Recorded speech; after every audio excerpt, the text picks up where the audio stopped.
So congratulations on choosing UK as your preferred study destination, and trust me, you won't regret it. Well, you must have done your research, you must have weighed in the pros and cons, and then must have arrived at this conclusion of choosing UK as your destination to study.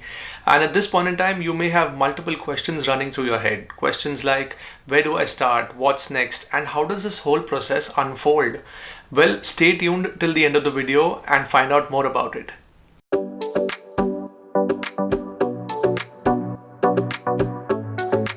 So welcome back to the channel, guys.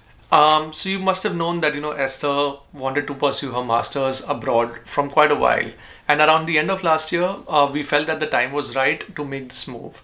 So we started planning for her move to the UK, and we started scouting for universities. We also looked at multiple countries actually apart from the UK. So we did our research on US, Australia, Canada, spoke to a couple of friends and colleagues who were residing in these locations or people who had done courses earlier from universities abroad. Finally, after listening to their experiences, after doing our research, we finally agreed upon UK as our preferred study destination. So from here, we were in the same boat as you guys, where we thought of, either filing the application by ourselves or then seeking professional assistance. Now, if we had to choose option one, well, that seemed a little complicated at first because we were new to the game. Secondly, we didn't have much time in hand and we didn't want to mess up our application. And hence we thought of, maybe seeking professional assistance is the correct way to go. So we came across IDP Education, we visited them in Mumbai and then, sought professional help from them. So for people who know us, they know that we like professional assistance wherever required, because they are experts in their fields and they'll be able to guide us and assist us wherever need be. You need to also work hand in hand with these professional consultants to make sure that your documentation is processed correctly. So how did we proceed with IDP Education and how did our entire process unfold? Well, let's have a look. So how does it go about with IDP Education? Well, you can either call them and book an appointment over a phone call or walk into their nearest center and ask for a representative to meet you. The best option would be to book an appointment because that would save you time. So what happened in our first meeting?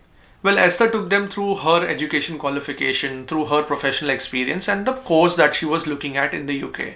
From there, the representative then asked us about the intake that we were keen on, whether it was the January intake or the September intake. So point number one to note here is to be clear on the intake that you are applying for and then plan your process according to that. And keep in mind 6 months for this entire process because that would make your life a little more easier and the process that much smoother. Point number two would be to know the location of your university. Now this is important because this will determine the fee structure. That is how expensive your course is going to be. For example, a course in a university in London could be expensive than a course in a university in Brighton. Second, it would also determine your cost of living and any additional expenses that you may incur. Number three is look out for scholarships. So while you're meeting with your representative at IDP, please ask them if the universities are offering scholarships. In all probability, every university offers a scholarship, and to avail this, you apply at least 6 months in advance. Now we missed out on this because we applied at the very last minute. So after meeting with the IDP representative, they helped us with an email within a day or two. In that email were a list of universities and the courses that the universities were offering. Now from that list, we had to shortlist a couple of universities that we were keen on applying to. So after you've decided on which university to apply to, the IDP representative will then send you links to the application forms. You'll have to fill in the application form and inform the IDP representative again. You will also need to keep a couple of documents ready and then submit it to the IDP representative. Now, the IDP representative will then go through your entire documentation, the application form, and if everything is correct, they will submit it on your behalf. To all the universities that we applied to, we didn't have to pay an application fee. So a tip here would be to ask your representative if you need to pay an application fee to the university or not. Secondly, IDP as an education consultant, they didn't charge us a consultancy fee. So while you are, meeting with them and in your first meeting with them itself, it's best to ask them if they're going to charge you any consultancy fee or not. So that brings us to the next step. So you've applied to universities of your choice, and all you need to do now is wait for a response. And this would pretty much take a couple of weeks to a month or so. So after you get a response from them, in all likelihood, you'll get a conditional offer. Now, what a conditional offer means is basically they require additional information or documents from you, or they may want to conduct an interview to gauge your aptitude and to see if you're the right candidate for that particular course. Now, after you submit those documents and after you clear the interview, they will then issue you an unconditional letter.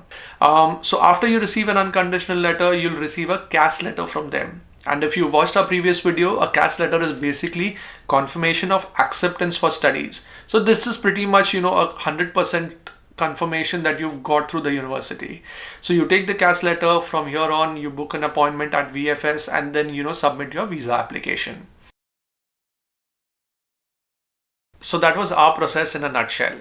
Well, many of you may find this entire process challenging, and if you are finding this challenging, then we would suggest that please visit an education consultant and seek professional assistance, because that would just help your process. So we've been through this entire process recently and things are pretty much fresh in our minds. If you have queries or if you need answers to specific questions, please leave them in the comments below.